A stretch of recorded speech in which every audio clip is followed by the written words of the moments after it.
Okay. Everybody say, praise the Lord. So, nindot paminawon ang estudyante, no? Na nahimong modelo sa mga classmates and maybe some of the teachers nga naanda na nilang makitaan before the meal nagaampo gyud. So, kaya nakasabay man siya dito, they cannot start without the prayer of our brother in Christ, Brother Cyril. So that's good. Action speaks louder than words. Amen. Praise the Lord. Now let us open our Bible on Matthew chapter 6 verse 10. Praise the Lord. Thy kingdom come, thy will be done in earth as it is in heaven. Ito yung model prayer na tinuro ni Lord Jesus. Sabi ni Lord Jesus, huwag kayong mag-pray ng vain repetition. Ayaw mo pag-ampo og balik-balik. Anang ginahimo nako sa una, 5 ka Hail Mary, 5 ka sa panang mga balik-balik ba? Mga gibadlong ni Lord Jesus ang mga Parisiyo. Don't pray with repetition of prayers, no? Ikaw mangayo ka og baon sa imong mama, ikapila nimo balikon, 5, maigdili masuko imong mama. Mangayo kag usa ka butang ikanapolo nimo balikon, 10 times mong balik-balikin, siyempre mairita yung ating hinihingian.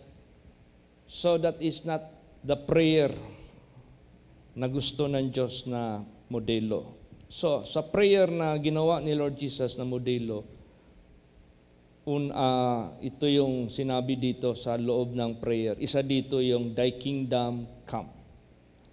Diba, simula, Our Father who art in heaven, hallowed be Thy name, Thy kingdom come. Kailangan tanggapin natin ang kaharian ng Diyos na darating talaga yan sa ating buhay. Huwag yung impyerno ang darating sa buhay natin. Kaya kung meron man tayong ini-expect sa buhay natin na darating, kundi ang kaharian talaga ng Diyos. Praise the Lord. So para mangyari itong expectation natin na ang kaharian ng Diyos ay darating talaga sa buhay natin, sumunod naman dito, Thy will be done in earth. Habang nandito tayo sa sanglibutang ito, dapat ang will niya ang matupad. Hindi ang ating will, kundi will ng Diyos. Hanggang darating nandoon na tayo sa kaharian ng Diyos, we are always reminded, will niya pa rin ang masusunod sa buhay natin. Kasi nangyari ang disobedience ni Lucifer, nangyari sa langit yan. Kinunan niya ng karapatan ang Diyos. Gusto niya siya ang matutupad. Tingnan mo, napahamak. So dito pa lang sa sanglibutang ito, sanayin na natin gawin ang kalooban ng Diyos. Na unang-una, sinabi dyan, Thy kingdom come. How do we expect the kingdom of God? How and when it will come. Paano mangyari at kailan darating? Anong sinabi ni Lord Jesus? And anong kingdom ito? Dito ba sa lupa o sa langit? Kasi meron ding reign of Christ dito sa lupa. Yung tinatawag na millennial reign of Christ. Yung 1,000 years reign of Christ. Together with the resurrected faithful children of God, sila yung dadalhin niya dito sa reign of Christ with 1,000 years. Pero dito yan sa lupa. Pero ang gusto ng Diyos dito na Thy kingdom come, saan kaya ito? Basahin natin, sa lupa o doon sa langit? Basahin natin ang Matthew 3 verse 2. Praise the Lord. And saying, Repent ye, for the kingdom of heaven is at hand. the kingdom of heaven. Nagre-refer ang Diyos sa kingdom of heaven na malapit na. Gaano na ba kalapit? Yan ang tanong. Di ba doon sa 2 Peter chapter 3 na maraming mga taong mga yaga-yagaon, mga pilosopo, sabi nila, sabi ng Diyos, babalik na siya. Sabi ng lola namin, babalik na raw ang Diyos. Sabi ng lolo namin, babalik daw ang Diyos. Nangamatay na lang sila, hindi pa man dumating ang Diyos. Para bagang gusto nila na unang-una, sinungaling ang Diyos. Ikalawa, bakit ang tagal? Ba't hindi pa bumabalik ang Diyos until now? There are how many generations already were passed since Adam? Don't you know how many years from Adam to Jesus? Approximately there are 4,000 years from Adam to the birth of Jesus Christ. 4,000 years. Now, from Jesus Christ until sa atin, 2025. Praise the Lord. So kung itotal mo yan from Adam until our present time, now nasa 6,025 years. Now, the Bible says, in one day sa Diyos, it is equivalent to 1,000 years to man. So sa mata ng Diyos, from Adam until now, nasa 6 days pa lang sobra. Kaya kung magsalita ang Diyos, pag sinabi niya, the kingdom of God is at hand, magsisi na kayo. Kung siya ang magsalita, days lang pala, darating na. Kung tayo naman ang mag-consider, ilang 1,000 years pa. Pero malapit na, hindi mo na pwede sabihin. Kung i-create ng Diyos yung mundo, 6 days. So, sa harapan ng Diyos, sobra 6 days na since Adam hanggang ngayon. Hindi mo alam. Lalo't na ang mundo ngayon, grabing kasamaan na ngayon ng mundong ito. Lantara na ang kalokohan ng gawa ng mga tao. Lantara na yung pag-oppose sa Bible. Lantara na ang pagsira ng Bible. Lantara na ang pag-persecute ng mga Christians sa sanglibutang ito. Kaya, malapit na talaga yan. Hindi na yan tatagal, lalot na sa panahon natin ngayon. Praise the Lord. So, gaano ba talaga kadali? Madali lang masyado. Napakabilis lang ng panahon. Tingnan mo yung aking mga relatives dyan na na-met ko sa Toril. Kung magtagpo kami dyan sa lansangan, hindi ko sila kilala. Mga relatives ko pala sila. Sabi ko, ang sarap naman talaga subayin yung aming family tree para naman ma-acquaint natin kung sino talaga yung ating kalahi. So, nag-ano kami, mayroon doong matanda na rin, 70 plus. Sabi niya, kaila ka ni Boy Balboy na? Sabi niya sa akin. Oh, tiyo na ako na. Sabi niya sa akin, ha? Si Connie, kilala mo? O nanay na ako na. Ay, lalo na siyang na surprise. Na talagang positive talaga. Relatives kami. Kulang na lang na kung buhay pa yung mga nakaraan, magtanong tayo sa ating mga ninono kung ano talaga yung family tree. Wala na, hindi na natin masubay Dahil sa bilis ng takbo ng buhay ng tao, nalimutan na. O kaya ang kingdom of God, huwag tayong mag-expect malayo pa yan. Malapit na yan. Praise the Lord. So kung malapit na yan, kailangan talaga natin yan paghandaan. Gaano ba kaimportante yung kingdom of God? At anong itatapat natin para makapasok tayo sa kaharian ng Diyos? Kailangan His will be done. Kailangan gawin natin yung will ng Diyos sa mundong ito habang nandito pa tayo. Basahin natin gaano kaimportante ang will of God. Basa John 4:34. Praise the Lord. Jesus saith unto them, My meat is to do the will of him that sent me and to finish his work. Yes. Pag sinabing meat, That is your life. No? Buhay mo yan eh. Kung walang meat, mamamatay tayo. So without doing the will of God, it is like death to us. Kung hindi natin gawin ang kalooban ng Diyos, katulad na rin yan na kamatayan sa kaluluwa natin. So ang kaluluwa natin, buhayin natin ito by doing His will. And to finish it, hindi naman pwede gawin natin ang kalooban ng Diyos habang nandito tayo sa lupa endlessly. May katapusan man talaga yung buhay natin. Yung ang lapida, kung tingnan mo yung lapida, binasa ko yung, pinicturan ko talaga yung nakasulat doon sa note ng puninarya kung saan nakaburol yung lula ko. Nakalagay doon yung pangalan niya, tapos born, ganitong petsa, died, ganitong petsa. Yun na yung ilalagay sa lapida. Name, was born, petsa, died, petsa. Tapos between ng date of birth at saka yung date of death, merong sa gitna, merong maliit na dash na linya. Short dash. Yung short dash na yan, yun yung nag-represent sa lifespan ng tao. Ikli lang, isang ganun lang. Kaya hindi natin pwedeng sabihin matagal pa ang kingdom of God. Wag mo na ngayon gagawin ang will of God. Hindi po. Kasi ang kingdom of God, maliban na malapit na, ang katapat yan is the doing of the will of God.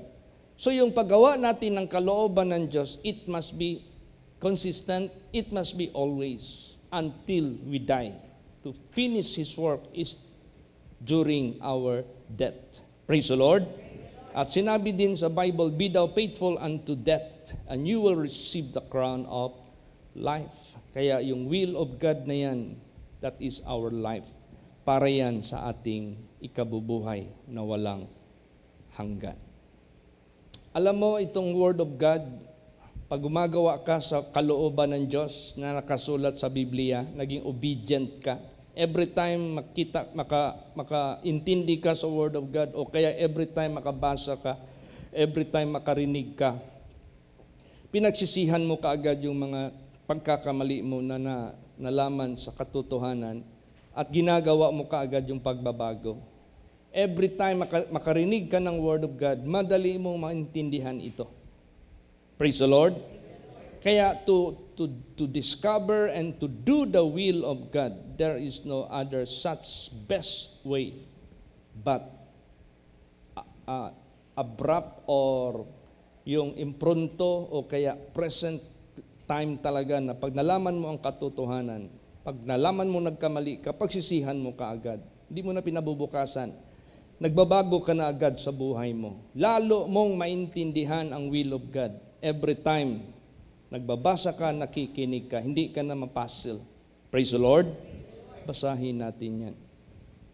John 7:17. Praise the Lord. If any man will do his will, he shall know of the doctrine, whether it be of God or whether I speak of myself. Yan. Pag gumagawa ka sa salita ng Diyos, which is the will of God, maintindihan mo at malaman mo ang doctrine na yan ay sa Diyos. At malalaman mo rin kung yung tao na yan nagsasalita lamang sa kaniyang kaugalingon o in his own way. Kaya ganun. You want to have the discernment whether that is the will of God or not. Bawat salita ng Diyos na naintindihan, nabasa, narinig mo, pag nagkamali ka sa bagay na yan, pagsisihan mo, huwag mo nang gawin uli. Sundin mo na anong pinapagawa ng Diyos. Madali mong maintindihan ano ang will of God. Praise the Lord. Kasi ang will of God, ito.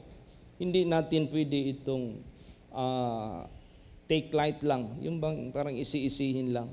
Sabihin mo lang, kahit hindi ako gumagawa sa will of God, next na lang, okay lang. Hindi po pwede yan. Kailangan talaga, kasi malapit na talaga ang kaharian ng Diyos. Hindi natin masasabi. Tingnan mo yung mga aksidente na nangyayari ngayon. Yung eroplano lang ng India Air, daming doon, nakasulat na mga kasaysayan, why they why they have flown. Bakit sila lumipad papuntang London? Some of them, sana mag-attend ng graduation ng anak. Di ba? Some of them, may mga transaction. Some of them to meet somebody or kung ano pang mga importante. Hindi na nakarating doon. So, ang buhay ng tao, anumang plano mo sa malayo, hindi mo alam, hindi ka na makarating, hindi na pahintulot ng Diyos. Kaya, ang kaharian ng Diyos, hindi malayo. That is something like nasa ilong lang natin, ang distansya. Amen? Kaya, ang paggawa ng kalooban ng Diyos, huwag nating hintuan yan. Gawin natin yan from the heart. No? Dito talaga sa puso. Hindi mo pwedeng ilagay dito sa alimpulos, ilagay lang sa tainga, ilagay lang kung saan-saan. Dito talaga sa puso. That is the center of our life. Basahin natin. Ephesians 6 verse 6. Praise the Lord. Not with eye service as men pleasers, but as the servants of Christ, doing the will of God from the heart. Yes. Ano yung eye service? Pag may nakakita, tsaka ka gumagawa. Hindi yon. Kahit wala nakakakita, gumagalaw tayo sa paggawa ng kalooban ng Diyos. As men's pleasers, yun nga, eye service. Pag may taong nakatingin, para lang ang tao sabihin na mabait ka, mabuti ka, masunurin ka, tsaka ka lang gumagawa.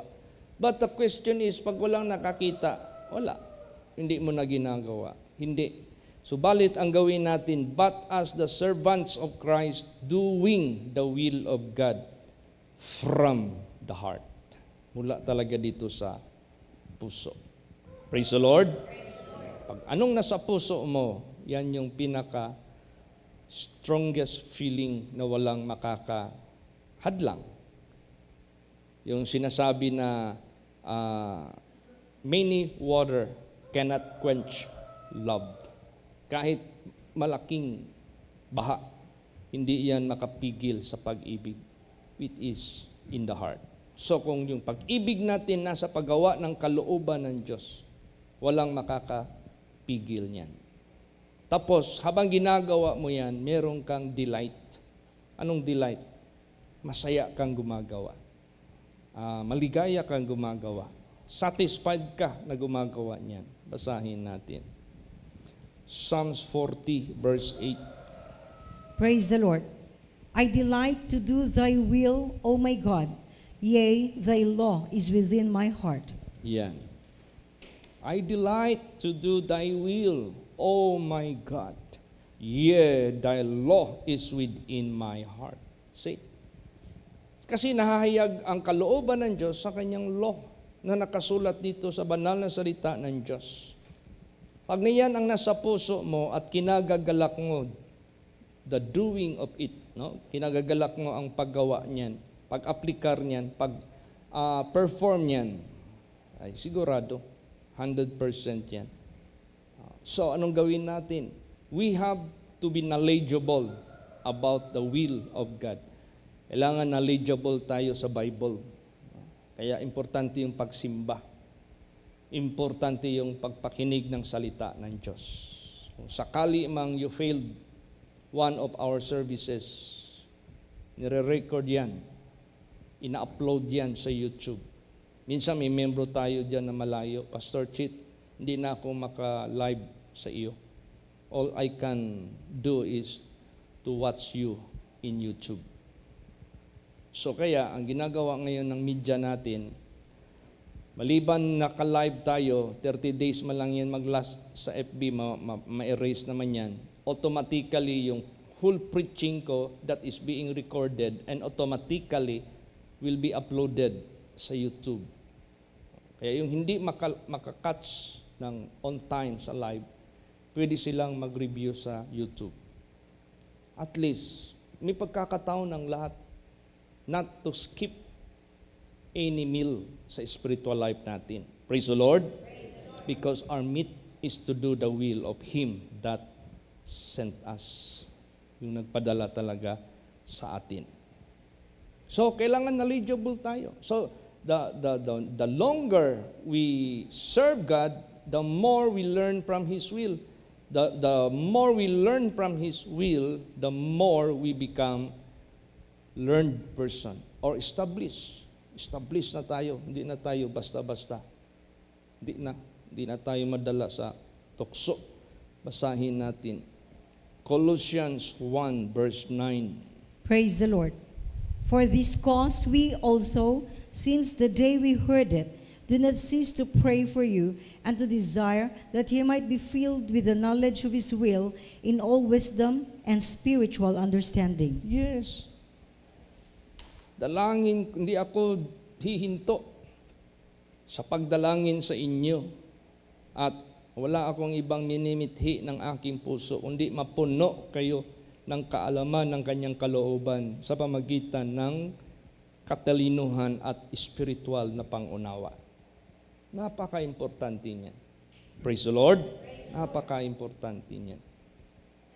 Kaya, therefore, be filled with the knowledge of His will. Will, alam mo yung will, gusto niya. Pag gusto niya, inuutos niya. Pag inuutos niya sa atin, expect siya gagawin natin. Kung ano yung gusto niya, iutos niya. Ano yung inutos niya sa atin, expect siya na gagawin natin. Pag ginawa natin yan, yung inuutos niya, we have done His will. Nagawa natin yung will of God. So, magpakapuno tayo sa kanyang kautusan. Praise the Lord. Gawin natin yan one by one until we lack nothing. Wala na tayong kulang pa sa harapan ng ating Panginoong Hesukristo. At saka dyan babasihan ng Diyos ang kaligtasan natin, ang paggawa ng kanyang kalooban. Basahin natin. Matthew 7:21. Praise the Lord.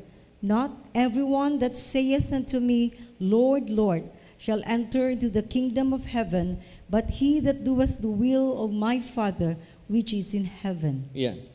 What represents these individuals who are calling unto Him, Lord, Lord? These are the believers. These are the Christians. But not all Christians, not all believers of Christ shall be saved. Hindi pala lahat. Hindi pala porke tumatawag ka sa kanyang pangalan, hindi ka pala sabihin na automatically 100% ligtas ka na. Hindi lahat, sabi mismo ni Jesus. Hindi lahat tumatawag sa akin, Panginoon, Panginoon. Yun lang gumagawa sa kalooban ng aking Ama na nasa langit. So, itong salita ng ating Panginoon Diyos. These were written by the holy men of God, inspired by the Holy Spirit, which is from heaven. Makalangit ito. Kaya yun lang gumagawa, nag-a-apply, nagpe-perform sa words of God. Yun lang ang maliligtas. Praise the Lord. Kahit tatawag ka pa ng tatawag sa Kanya, hindi mo naman pala ginagawa. Kailan pa tayo masubukan? Ang ginto, kailan ba ito masubukan na totoong ginto? Pag yan ay ilagay sa acid. Asido yan, ha? Pagtulo ng asido dyan sa metal na yan, mag-usok yan. Kasi that is very strong chemical. Tayo, masubukan tayo by a strong temptation. Diyan lumalabas yung ating kulay sa harapan ng Diyos. Whether we are the doer of the will of God or the transgressor of the will of God. Kaya, pagbutihin natin, i-prove araw-araw sa buhay natin na ginagawa natin ang will of God. Lalo't na in times of strongest temptation. How? Basahin natin. Romans 12 verse 2. Praise the Lord. And be not conformed to this world, but be transformed by the renewing of your mind, that He may prove what is that good and acceptable and perfect will of God. Ayan. Nakikita niyo yung mga Christians ngayon. Sabihin mo, are you Christian? Yes, I am a Christian. I used to go to my church every service. Pagtingin mo sa katawan, naka-short pants, babae, naka-short pants ang iksi-iksi, puno ng tato yung katawan. Pagtingin mo sa muka, pati ilong merong singsing, halos lahat na, pati kilay may mga singsing. Walang kaibahan sa mga adik at sa mga lasinggira na mga individuals. Hindi pwede na magsalita ka, you are faithful Christian, tapos yung appearance mo. Walang kaibahan doon sa ano. That is why be not conformed to this world. Anong meron dito nakikita natin na ginagawa ng mga walang kaalam-alam sa paggawa ng kalooban ng Diyos na walang iba kabanalan at katuwiran na Kanya sa Diyos. Hindi nila alam. Huwag kang makipaggaya sa kanila. Hindi nila alam yung ginagawa nila. They are subject to be forgiven. Praise the Lord. Pero tayo, hindi na tayo subject to be forgiven. Alam na natin, once we have tasted the goodness of God and the knowledge of God, pag sadyain natin gagawain yung kasalanan na yan, there will be no more remaining sacrifice for our sins. But it is a dreadful. Na-preach na yan nung last Wednesday ata yan. Praise the Lord. O, kaya dapat matakot tayo. Kaya nung nalaman ko yung mga salita na yan, Hebrews 6, 4-6, Hebrews 10:26, hindi ko makalimutan yung mga verses na yan na with boldness pinipreach yan ni Pastor Samuel Algabre. Pag save ko 16 years old, di ko na binitawan. Takot na talaga ako. Because I believe what he preaches. Naniniwala ako sa pinipreach niya. Praise the Lord. Ganon tayong lahat mga anak ng Diyos. We must be a believer and a doer of the word. Maikli lang yung buhay natin sa sanglibutang ito. Hindi pa natin lubos-lubosin. Huwag na tayong mag-aksaya pa ng panahon. Kaya sinasabi dyan, be not conformed to this world, but be transformed by the renewing of your mind. Kailangan yung mindset natin iba na. That ye may prove what is that good, para mapatunayan natin ito ang tama. We can prove, we can demonstrate, we can put ourselves as an example, we can explain to them, we can give to them complete details what is good. And we can also teach them, do not do this because this is bad. Hindi kaya hanggang ngayon, wala ka pang kaalam-alam. Gumagawa ka pa rin ng masama. Tapos kung tanungin ka, hoy, bakit mo ginawa yan? Ay, masama pala ito. Ha? Hindi mo alam na masama yan. Matagal na yan sinabi sa Bible. Nababasa mo na yan. Kaya nga, i-prove natin kung ano yung good and acceptable. Hindi kaya hanggang ngayon, hindi mo pa alam what is acceptable. You should know what is acceptable. At hanggang ngayon, hindi mo pa alam what is the perfect and what is the will of God. Hindi, dapat alam mo na yan. You know how to prove the good, the acceptable, the perfect, and will of God. Praise the Lord. We are knowledgeable. Alam na natin yan. Kaya this coming Thursday, magbalik ako mag-preach doon sa MAA. Sabi ko, babalik po ako dyan. Kasi nakita ko yung ano nila yung kay Sister Janet. Sabi ko, sabihin mo yung pamilya mo, babalik ako dyan. Kasi uhaw sila sa salita ng Diyos. They are doing such things which is not appropriate in the eyes of God because they lack knowledge. They lack wisdom. So tayo na puno ng knowledge at saka wisdom, punuan natin sila, yung kakulangan nila. Praise the Lord. Let us fill their emptiness of spirituality kasi we are being filled with the knowledge of His will. So, anong gawin natin? Kung meron man tayong remaining time, days, hours, years, na mabuhay sa sanglibutang ito, what is our main objective? Basa. 1 Peter, last verse na ito, 4 verse 2. Praise the Lord. That he no longer should live the rest of his time in the flesh to the lust of men, but to the will of God. Yan. See, i-secure na natin ang kingdom of God because the kingdom of God is at hand.